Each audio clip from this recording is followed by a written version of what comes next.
ನಮಸ್ಕಾರ ಹಾಗೂ welcome to ಅಮ್ಮಾಸ್ kitchen. ಇವತ್ತು ನಾವು ತುಂಬಾನೇ ಆರೋಗ್ಯಕರ ಹಾಗೂ ರುಚಿಕರವಾದ ಜೋಳದ ರೊಟ್ಟಿ ಹೇಗೆ ಮಾಡೋದು ಅಂತ ನೋಡೋಣ ಬನ್ನಿ.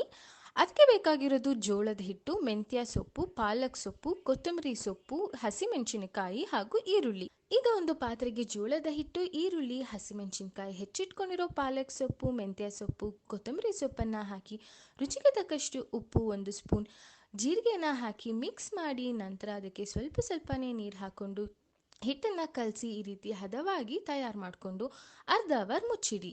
ನಂತರ ಒಂದು ದೋಸೆ ಹೆಂಚಿಗೆ ಎಣ್ಣೆನ ಸವರಿ ಅದ್ರ ಮೇಲೆ ಹಿಟ್ಟನ್ನು ತೆಳ್ಳಗೆ ತಟ್ಟಿ ಎರಡೂ ಸೈಡ್ ಚೆನ್ನಾಗಿ ಬೇಯಿಸಿದ್ರೆ ರುಚಿಕರ ಹಾಗೂ ತುಂಬಾ ಆರೋಗ್ಯಕರವಾದ ಜೋಳದ ರೊಟ್ಟಿ ಸವಿಯಲು ಸಿದ್ಧ.